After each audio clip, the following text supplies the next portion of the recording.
러시아가 우크라이나를 침공한 게 3년이 지났습니다. 그때부터 광범하고 조직적인 성폭력과 어린이 납치, 불법 이송이 이루어졌습니다.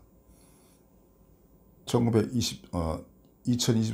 1월 18일 어떤 신문의 보도에 의하면 19,545명의 어린이가 강제 이송, 입양, 군사훈련, 세뇌교육을 당하고 있으며 그 전해인 23년 3월 16일에는 유엔 산하 우크라이나 조사위원회가 16,000여 명의 어린이가 납치되었다는 보고서를 내었습니다. 그러니까 거의 1년 채 안 돼 가서 거의 4,000명이 더 납치됐다고 그렇게 볼 수 있겠죠.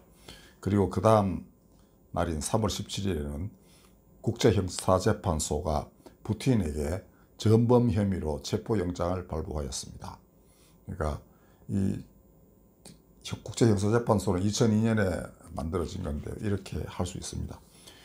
성폭력 피해는 숫자를 가늠하기 어려울 정도이고요. 그 다음에 그동안의 그 군인 및 민간인 사상자가 최소한 30만 명은 될 걸로 추산하고 있습니다.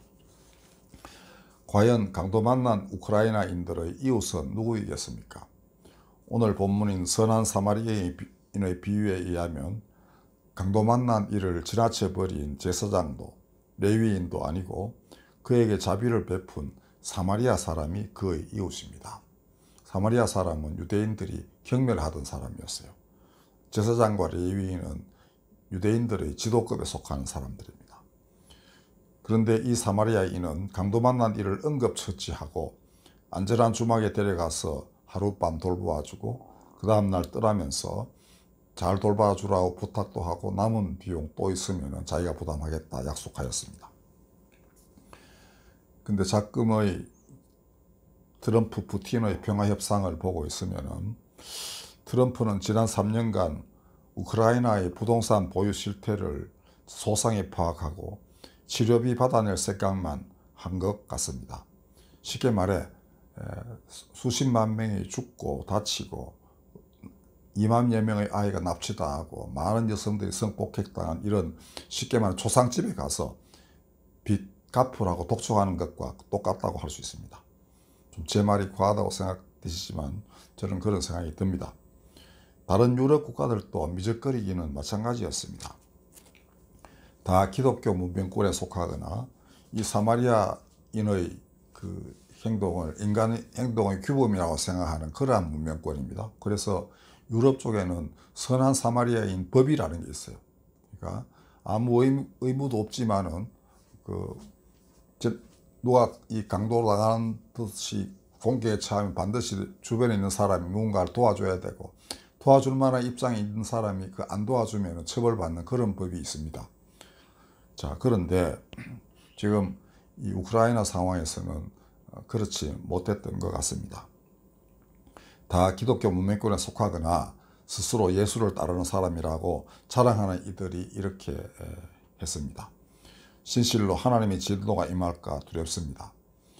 강도 만난 우크라이나인들의 이웃은 이들을 위해 기도하고 동전 두 잎을 헌금함에 넣은 가난한 과부처럼 적은 금액이지만은 이들의 치유를 위해 기부하는 사람들이 바로 우크라이나 사람들의 강도 만난 우크라이나 사람들의 진정한 이웃인 것입니다. 예수님 오늘 비유의 마지막에 뭐라 그러셨습니까? 너도 이와 같이 하라 하셨습니다. 그러니까 해야 되는 것입니다. 그렇다면 하나님은 반드시 이러한 사람들의 기도에 응답하실 것이고 그 헌금을 결코 적다고 하지 않으실 것입니다. 과부의 동전 두 잎을 예수님 보시고는 그 누구보다도 많이 넣었다고 하셨습니다. 그러면 하나님은 그 돈을 정말로 30배, 60배, 100배의 열매를 거두도록 쓰시겠죠. 이것이 우리가 지난 1월 18일 우크라이나를 돕기 위한 음악 평화 콘서트를 한 이유이고 또 실제로 그렇게 했고 여기 계신 우리 성집사님도 그에 동참을 하셨습니다. 자, 그런데 이 비유에 대하여 옛날에 아우구스티누스라는 유명한 신학자, 지금의 교리의 체계를 이룩한 분이 이 강도 만난 사람은 예수님이다 이렇게 해석을 해준 경우가 있습니다. 어찌 보면은 그럴듯한 것 같아요. 그러니까 많은 사람들은 그 비유가 좀 그 해석이 맞지 않다 그러지만은 예수님 일생을 돌이켜 보면은 처음에는 사람들이 기적을 행하는 그분을 보고 많이 따랐습니다. 뭐 오병이의 기적되고 수많은 사람들이 오고요. 치유를 목도하고는 굉장히 많은 병자들을 데리고 왔고 예수님은 하나도 거부하지 않고 다 낫게 하셨습니다. 그런데 정작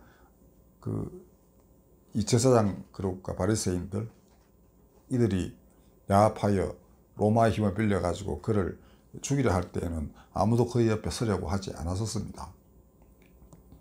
자, 이게 이제 예수님을 하여금 더욱더 슬픈 마음을 가지게 한 사람들의 행태였습니다.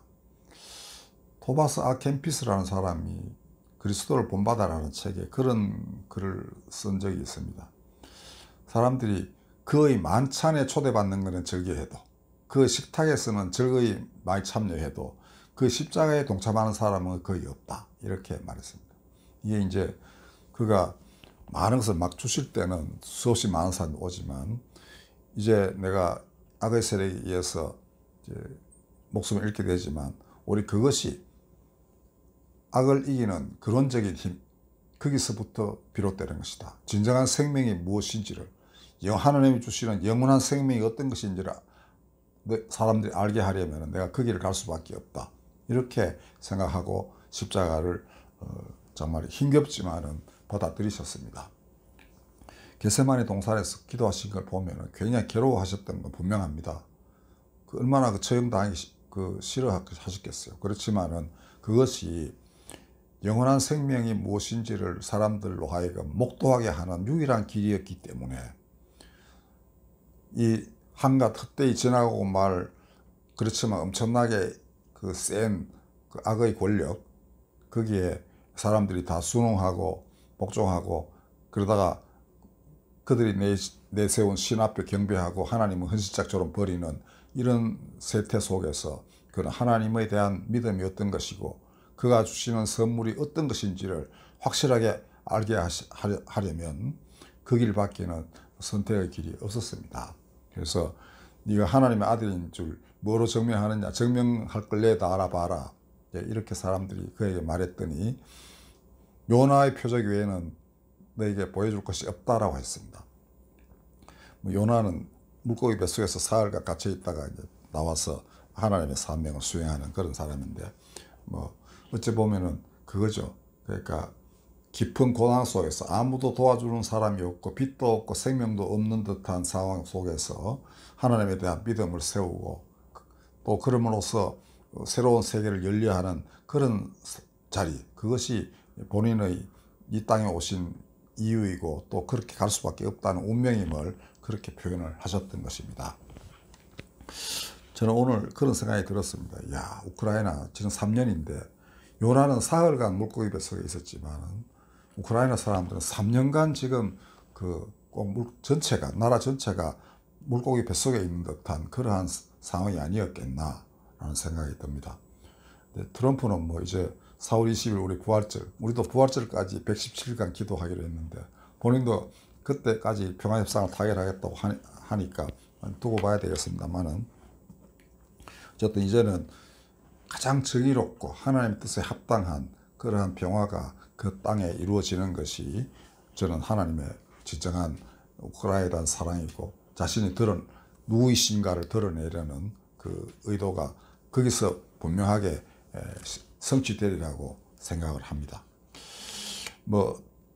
당장은 안 될 수도 있겠지만은 반드시 됩니다. 몇 년이 지나도 반드시 하나님은 아까 우리 교동문에서도 읽었듯이 하나님은 졸지도 아니하시고 주무시지도 아니하고 고난받는 사람들의 부르짖음을 들으시고 그 소망을 마음에 품은 소망을 이루어 주시는 것입니다.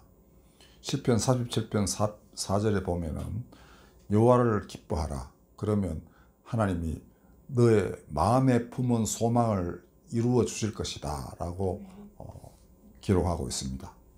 그러니까 어려운 가운데서도 하나님을 의지하는 사람들이 있으면은 하나님은 반드시 그 마음에 품은 거룩한 소망, 하나님이 다스리시는 나라, 애통하는 사람이 위로받고 의에 줄이고 목마른 사람이 의를 눈앞에 목도하는 그런 세상을 하나님 반드시 만들어 주시는 것입니다.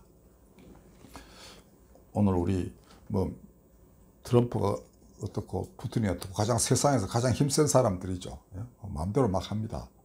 그런데 또 그걸 가능하게 하는 힘도 있고 옆에 추종자들도 많고 그렇지만은 저는 예수께서 말씀하신 하나님의 뜻이 무엇인지를 오늘 여기서 밝혀드리는 것입니다. 이 선한 사마리아인의 비유, 누구나 다 알고 있다시피 한, 기독교인이면 누구나 다 알만한 그러한 비유입니다. 그러나 아무도 안 따른다면 어떻게 되겠습니까? 트럼프는 마땅히 선한 사마리아인이 되어야 되고요. 다른 많은 유럽 국가들도 마찬가지입니다. 그리고 전 세계 어느 누구도 이렇게 불법적인 그 침탈을 당한 사람들을 외면한다는 것은 그리스도의 이 비유에 비추어 볼 때 하나님과 거리가 먼 사람들이라고 볼 수밖에 없습니다.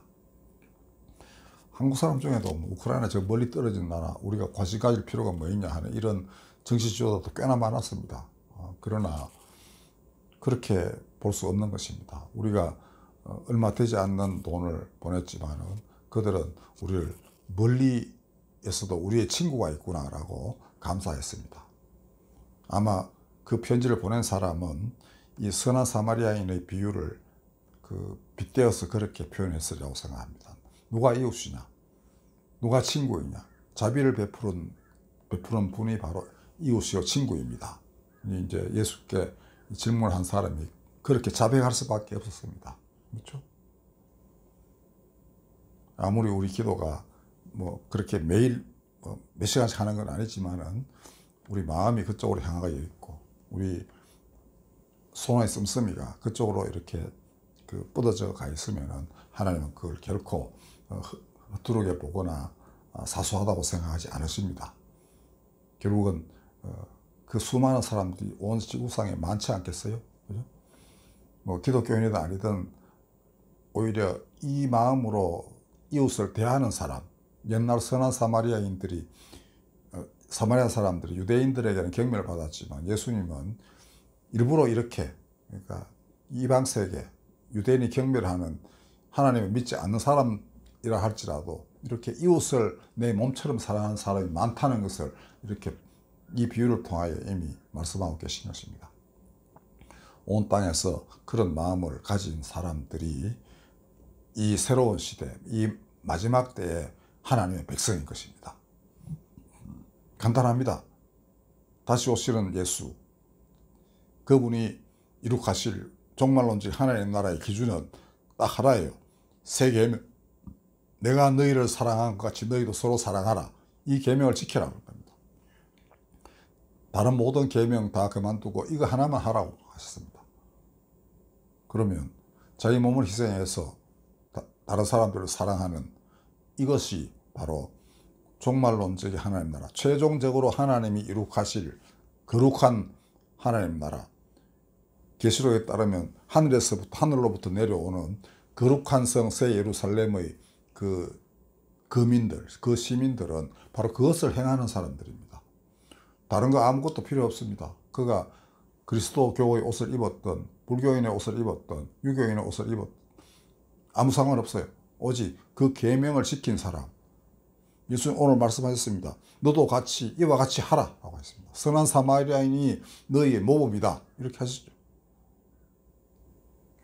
오늘의 기독교인들은 어찌 보면 좀 문제가 있는 것 같습니다. 그러나 인간은 근본으로 돌아가야 합니다. 예수님의 계명이 무엇을 의미하는지, 그거는 인간의 근본 구조가 하나님이 창조하신 인간의 본성이 그렇게 되게 되어 있는 겁니다. 서로 의지하면서 서로 돕고, 죽음에 처한 사람은 위로하고, 강도 만난 사람은 돌보아주고 하는 거. 이것이 사람 살이의 기본이고 인간 존재의 근본인 것입니다. 자, 우리 오늘의 세태를 오직 하나님이 주신 말씀을 기준으로 봐야 된다는 거, 이거 여러분들 명심하시고, 특별히 예수님이 주신 여러 가지 비유들, 오늘 그 중에서 선한 사마리아인의 비유를 가지고 이 세상을 한번 평가하고 또 그런 그 평가 가운데서 우리 자신의 행동이 어떤 것인지를, 어떻게 해야 할 것인지를 한번 생각해 봤습니다. 부디 하나님의 은총이 우크라이나 함께 하시기를 빌고, 또 그들을 위해 기도하고 또 협력하는 모든 손길 위해 하나님 축복하시기를 빕니다. 기도하겠습니다. 요나는 사흘간 물고기 뱃속에 있었지만 우크라이나 사람들은 3년간이나 어두컴컴한 거대한 동굴 속에, 물고기 뱃속에 갇혀 있습니다. 이제 당신께서 빛과 생명을 주시려 하오니 부디 그것이 새로운 올무가 아니라 진실로 하나님의 공의와 정의가 이루어지고 하나님의 평강이 우크라이나 사람들에게 임하는 그러한 평화의 길이 되게 하여 주시옵소서. 예수님의 이름으로 기도하였습니다. 아멘.